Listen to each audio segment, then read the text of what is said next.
நம்பிக்கை நம்பிக்கை நம்பிக்கை நம்பிக்கை இல்லாமல் நாளை இல்லை.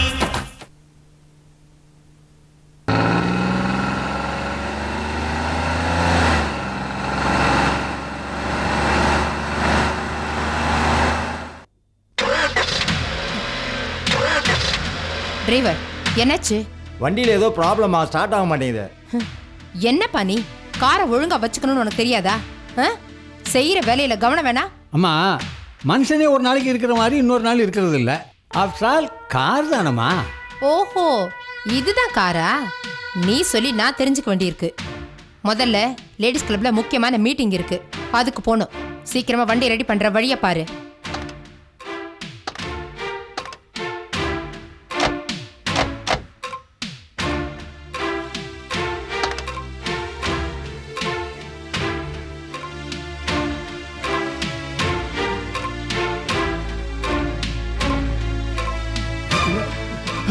ஆறுமுகம், கொஞ்சம் சும்மா இருக்கியா? டிரைவர், ஆச்சா இல்லையா? என்ன ப்ராப்ளம் தெரியலமா. கொஞ்சம் சீக்கிரம் பரப்பா, அவசரமா போகணும். கொஞ்ச நேரத்துல ரெடி பண்ணிடலாமா?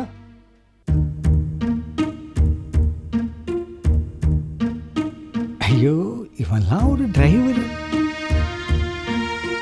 என்ன பண்றா? அடடே மாப்பிள,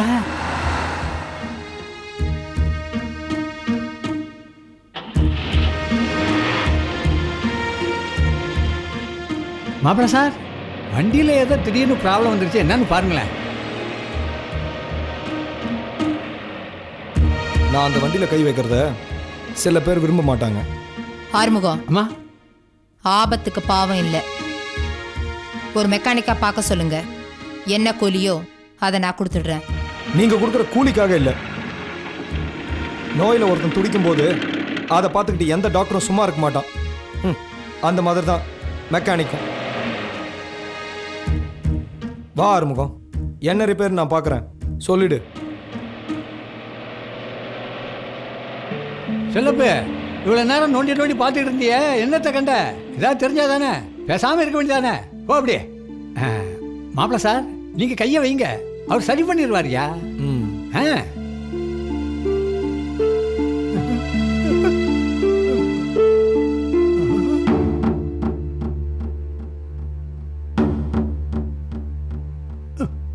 அண்ணே, உள்ள போய் உட்காருங்க, நான் சொல்லும்போது ஸ்டார்ட் பண்ணுங்க. சரி சார்.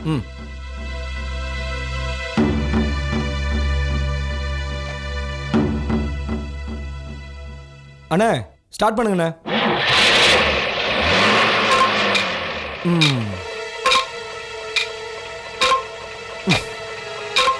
ஆறுமுகம், மாப்பிள சார், வண்டி ரெடி ஆயிடுச்சு. ஆறுமுகம், அம்மா, அந்த மெக்கானிக் இந்த 50 ரூபாய் கொடு. இந்தாங்க மாப்பிள கூலி. நான் அவசரத்துக்கு செய்கிற வேலைக்கெல்லாம் எப்பவும் கூலி வாங்குறதில்ல, இருந்தாலும் கொடுங்க பெரியவரே.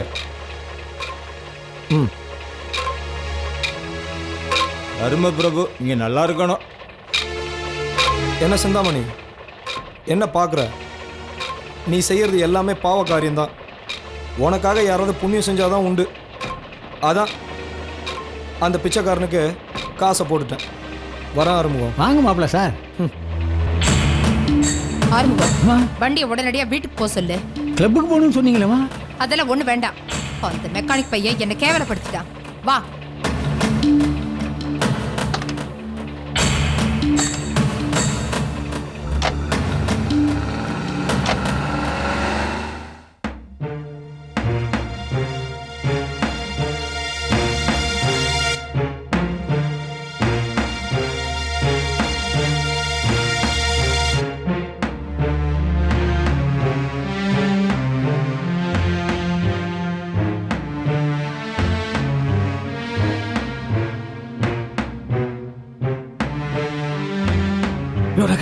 என்ன வாயா, இப்ப எதுக்கு ஏன் சிந்தாமணி அம்மா கிட்ட போற? அம்மாவுக்கு ஜூஸ் வேணுமான்னு கேட்க போறேன். சுத்த லூசா இருக்கியே. இப்ப நீ மேல போன நீ ஜூஸ் ஆயிடுவ. அம்மா அந்த அளவுக்கு கோவமா இருக்காங்கயா. அம்மாவுக்கு ஜூஸ் கொடுக்கறது என்னோட கடமை. அப்ப சரி, விதி வலியுதுன்னு சொல்லுவாங்க. உன் விதியை மாத்த யாரால முடியும்? போ போ.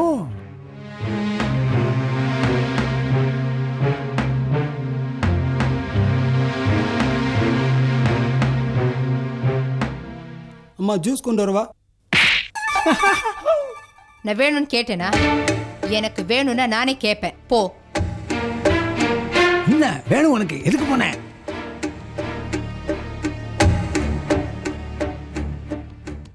ஏன் முண்டோம் வாங்க. மேலே போகாதன்னு சொன்னேனே, கேட்டியா? என்ன பண்றது, சில பேருக்கு விதி ரொம்ப ஸ்ட்ராங்கா இருக்கும். யார் சொன்னாலும் கேட்க மாட்டாங்க. பட்டாதான் புத்தி வரும். ஐயா, ஜூஸ் வேணுமான்னு கேட்டாலும் அடிப்பாங்க, ஜூஸ் கொண்டு போகலைனாலும் அடிப்பாங்க. ஏன்னா அவங்கெல்லாம் பணக்காரங்களாச்சே, சாப்பாடு வேணும்னா அடி வாங்கித்தான் ஆகணும். நீ யார ஜான் இருக்கிற, உனக்கு ஒரு ஜான் வயிறா? சரி சரி, நம்ம பேசிருக்கிறது பார்த்தா அம்மா சந்தேகப்பட்டாலும் படுவாங்க. நீ உன் வேலையை பாரு, போ. ஆறுமுகம், அம்மா விஜய் வர சொன்னேனே, ஃபோன் பண்ணி சொன்னியா? சொல்லிட்டம்மா, அவரோட செல்போன்லயே கூப்பிட்டு சொல்லிட்டேன். அநேகமா இப்ப வந்துகிட்டே இருப்பாரு. இதோ அவரே வந்துட்டாருமா. வா விஜய். Hello aunty. முதல்ல உட்காரு. என்ன ஆண்டி, எப்படி இருக்கீங்க? நல்லா இருக்கேன். நீங்க வர சொன்னதா சொன்னாங்க. புது கம்பெனிக்காக இடம் பார்த்துட்டு இருந்தேன். நீங்க சொன்ன உடனே அந்த வேலையெல்லாம் அப்படியே போட்டு வந்துட்டேன். என் மேல உனக்கு அவ்வளவு மரியாதையா? என்ன ஆண்டி அப்படி சொல்லிட்டீங்க? நீங்க எவ்வளவு பெரிய ஆளு, தனி மனுஷா இருந்துட்டு இவ்வளவு கம்பெனிகளை எவ்வளவு அருமையா நிர்வாகம் பண்ணிட்டு இருக்கீங்க. உங்களை மதிக்காம நான் வேற யாரை மதிப்பேன்? நீங்க பாதுகாக்கப்பட வேண்டிய பொக்கிஷா ஆண்டி. பாத்தியா, பாம்பின் கால் பாம்பு அறியுங்கிற மாதிரி பணக்காரங்களை பணக்காரன் தான் அடையாளம் கண்டுபிடிக்க முடியும். விஜய்க்கு என்னோட அருமை தெரியுது, ஆனா அந்த பிரேம்க்கு என்னோட அருமை தெரியலையே. விஜய் பரம்பரை பணக்காரன், ஆனா அந்த பிரேம் ஒரு சாதாரண மெக்கானிக் தானே. நீங்க யாரா ஆண்டி சொல்றீங்க? அதை ஏன்பா கேக்குற? அருணா செஞ்சு தப்பா இல்ல, பிரேம என் மாப்பிள்ளன்னு சொல்லிக்கிறதுக்கு எனக்கு வெக்கமா இருக்கு. ஏன் ஆண்டி, அருணாவை பிரேம் காதலிக்கும் போது நீங்க ஏன் தடுக்கல? நான் எவ்வளவு தடுத்து பார்த்தேன், ஆனா அருணா தான் பிடிவாதமா இருந்து பிரேம கல்யாணம் பண்ணிக்கிட்டா. ஆனா நான் அதை இன்னைக்கு வரைக்கும் கல்யாணமாவே நினைக்கல விஜய். நான் ஆசைப்பட்ட மாதிரியே பிரேமும் அருணாவும் பிரிஞ்சுட்டாங்க.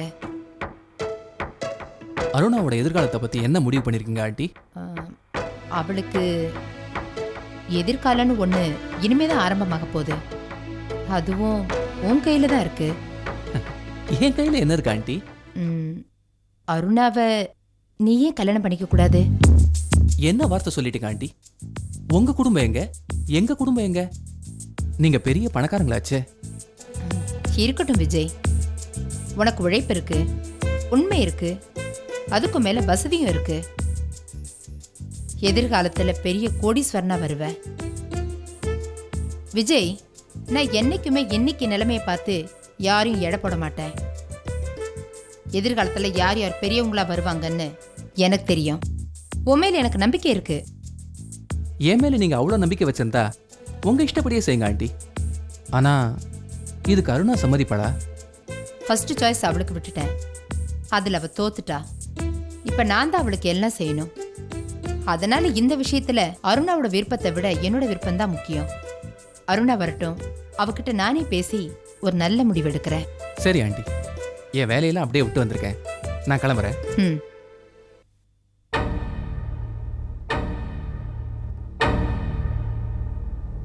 அம்மா, நான் சொல்றேன்னு தப்பா நினைக்காதீங்க. இது உங்க குடும்ப விஷயம். மனசு கேட்கல, அதனால தான் சொல்றேன். பிரேம் நல்லவர் தானம்மா. அவரோட அருணாவை சேர்த்து வைக்க முயற்சி பண்ண வேண்டியது தானே. அதை விட்டுட்டு யாரோ தெரியாத ஒருத்தனோட அருணாவை சேர்த்து வைக்க நினைக்கிறது நியாயமாம்மா? ஏன் குடும்ப விஷயத்துல தலையிடுற அளவுக்கு நீ வளர்ந்துட்டியா?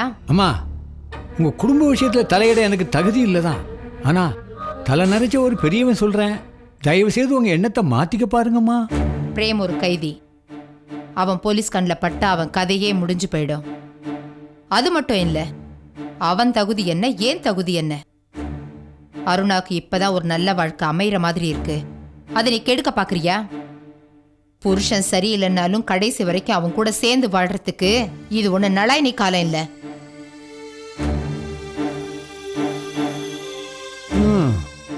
கட்டுன புருஷன் சொல்லியே நீங்க கேட்டதில்லை, நான் சொல்லியா கேட்க போறீங்க?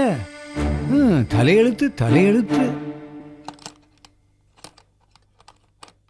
அண்ணா, என்னடா இந்த நட்டை எங்கண்ணா போறது? ஆமா, நீ இங்க வேலைக்கு சேர்ந்து எவ்வளவு நாள் 3 ஆகுது? மாசம் ஆச்சுண்ணா. நானே இந்த ஸ்பேனர் பிடிக்க 3 வருஷம் ஆச்சு. நீ 3 மாசத்துலயே வேலையெல்லாம் கத்துக்கிட்டு என்னை கவுக்கலான்னு பாக்குறியா? எப்போதுமே எந்த மெக்கானிக்கும் சீக்கிரமா தொழில கத்துதர மாட்டான். அண்ணா வலிக்குதுண்ணா. போடா போய் வேலையை பாரு போ. ஜெயராஜ், பகல்லையே அண்ணன் வெளியே வராரு. அண்ணே எப்படின்னு இருக்கீங்க? இருக்கேன்டா. என் வாழ்க்கையை பார்த்தியாடா, தினமும் இப்படி மறைஞ்சு மறைஞ்சு வாழ்ந்துகிட்டு இருக்கேன். பேசாம போலீஸ்ல போய் சரணடைஞ்சிடலாமான்னு தோணுது. அவசரப்படாதீங்கண்ணே, ஏற்கனவே உங்க மேல கொலை கேஸ் இருக்கு. இப்ப நீங்களா போய் சரண்டர் ஆனீங்கன்னா ஜெயில இருந்து தப்பிச்ச கேஸை போட்டு உங்களை ஒரு வழி பண்ணிடுவாங்க. தப்பிச்சிட்டீங்க, விடுங்கண்ணே, பாத்துக்கலாம். என்னடா இவ்வளோ சாதாரணமா சொல்லிட்ட? அண்ணே, பிரச்சனையை கண்டு பயந்தோம்னா அது பெருசா தானே தெரியும். அதை எதிர்த்து நின்று சமாளிச்சோம்னா அது ரொம்ப சின்னதா போயிருண்ணே. டேய், இப்படி ஒவ்வொரு நாளும் தலைமறைவா வாழ்றது பெரிய தலைவலியா இருக்குடா. என்னால என் தங்கச்சிக்கு எந்த பிரச்சனையும் வர வேண்டான்னு நான் என் தங்கச்சி வீட்டுக்கும் போறதில்ல. அண்ணே, நான் சொல்றதை கொஞ்சம் கேளுங்கண்ணே. இங்க மெக்கானிக் செட்ல நிறைய வண்டி வருதுண்ணே. நல்ல மெக்கானிக்கும் கிடையாது. பேசாம நைட்டு பூரா நீங்க இங்க வந்து வேலை செய்யுங்க. காலையில விடிஞ்சதும் எங்க வீட்டுல போய் தங்கிக்கங்க. உங்களை யாரும் கண்டுபிடிக்க முடியாதுண்ணே. என்னண்ணே சொல்றீங்க? டேய், என்னால உனக்கு எந்த பிரச்சனையும் வேணாண்டா. எனக்கு நீ அடைக்கலம் கொடுத்தேன்னு தெரிஞ்சிச்சுன்னா போலீஸ் அப்புறம் உன்னை சும்மா விடாது. போலீஸ் அடிய உன்னால தாங்க முடியாதுடா. அண்ணே, நான் சின்ன பையனா இருந்த காலத்துல இருந்து நீங்க தான் எனக்கு தொழில் கத்து கொடுத்து சாப்பாடு போட்டு என்னை வளர்த்தீங்க. உங்களுக்கு ஒரு பிரச்சனைன்னு வந்தா நான் சும்மா விட்டுருவேன் நானே. நீங்க பேசாம இங்க வேலை செய்யுங்கண்ணே. நான் என் ஒர்க்கை முடிச்சுட்டு வந்துடுறேன். நம்ம சாப்பிட போலாம். ம்.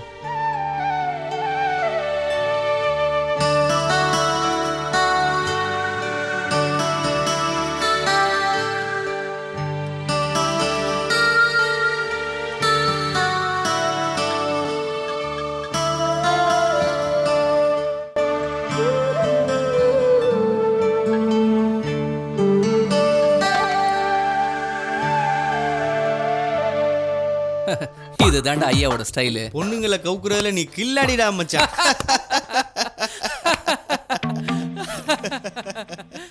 அதுல பாரு, இன்னைக்கு காலையில இருந்து வந்த எல்லா செய்திகளும் நல்ல செய்திகளாவே இருக்கே. இத பாரு, சிந்தாமணி அம்மா திடீர்னு தன்னோட பொண்ணை கல்யாணம் பண்ணிக்கன்னு சொன்னதை நான் கொஞ்சம் கூட எதிர்பார்க்கலடா. ஏண்டா விஜய், அப்ப நீ சிந்தாமணிக்கு மாப்பிள்ளையா போறியாடா?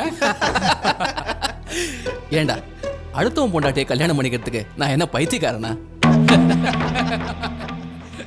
ஏதோ ஆத்துல போற தண்ணி கொஞ்சம் குடிச்சிட்டு போலாமன்னு பார்த்தேன். அது புரிஞ்சுக்காம இவனடா வீடு கட்டி குடியேறுன்னு சொல்லுவான் போல இருக்கு. ஏண்டா, அப்புறம் எதுக்கு அவ்வளவு பவ்யமா சிந்தாமணி கிட்ட நடிச்ச? டேய், சிந்தாமணி தன்னை பெரிய ஆளுன்னு நினைச்சிட்டு இருக்கா. எப்பவுமே அந்த மாதிரி ஆளுங்களுக்கு கொஞ்சம் துதிப்பாடினா நாம நினைக்கிற காரியத்தை சாதிச்சுக்கலாம். அது மட்டும் இல்லடா, சிந்தாமணியை வச்சுதான் அவ பொண்ணு அருணாவை பிடிக்கணும். விஜய், அருணா இன்னொருத்தன் பொண்டாட்டி. அவ எப்ப அவ்வளவு சீக்கிரமா ஒத்துக்குவா? ஏண்டா, அவன் பர்ஃபெக்டா இருந்தா இவ ஏன்டா அவனை தள்ளி வைக்க போற?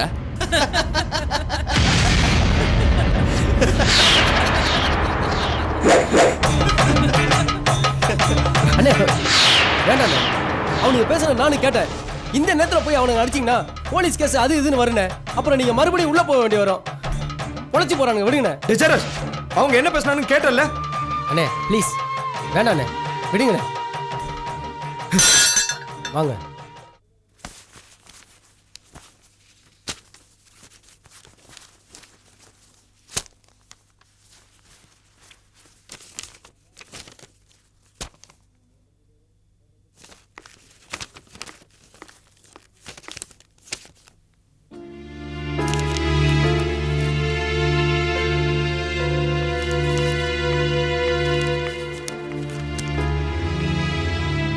என்ன கல்பனா, நீ இன்னும் கிளம்பல?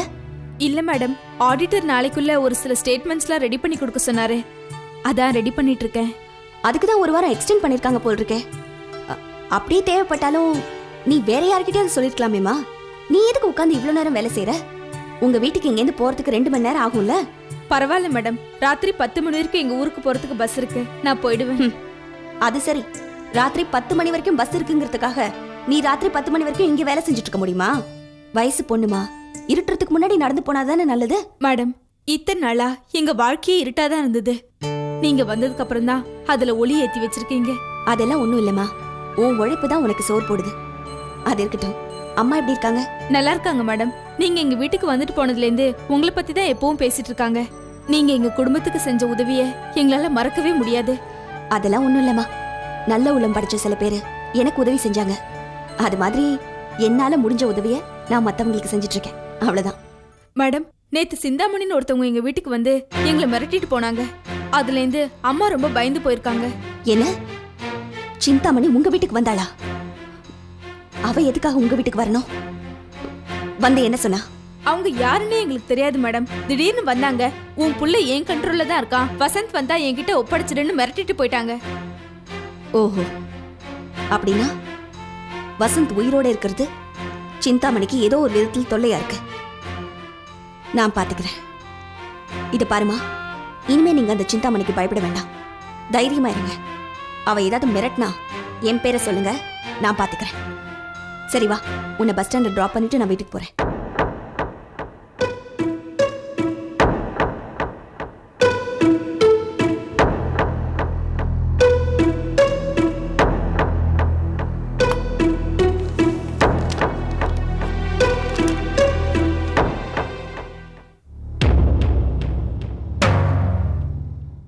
சிந்தாமணி,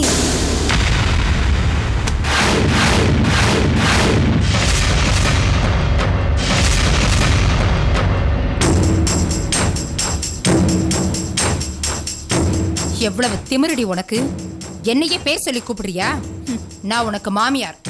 முதல்ல அதை மறந்துடாத. மாமியாரா? புள்ளையே இல்லைன்னு ஆனதுக்கு அப்புறம் எங்க இந்த மாமியார் மருமக உறவெல்லாம் வந்துச்சு? இத பாரு சிந்தாமணி, நான் இங்க உன் மருமகளா வரல, ராமையாவோட பொண்ணாவும் வசந்தோட மனைவியாவும் தான் வந்திருக்கேன். உன் மனசுல என்ன கண்ணகின்னு நினைப்பா? ஆமா, கையில என்ன சிலம்பெடுத்துட்டு வரலையா? நான் கண்ணகியா இல்லையாங்கிற ஆராய்ச்சிலாம் அப்புறம் வச்சுக்கலாம். முதல்ல நான் கேக்குற கேள்விக்கு பதில சொல்லு. கேள்வியா? என்ன கேள்வி கேட்கற அளவுக்கு உனக்கு யோகிதை இருக்கா? ராமையோட பொண்ணுக்கு போனா போகுதுன்னு பாவப்பட்டு வாழ்க்கையை பிச்சையா போட்டதுக்கு எனக்கு இதுவும் வேணும், இன்னமும் வேணும். போடி வெளியே. சிந்தாமணி, நான் வெளியே போக தான் போறேன்.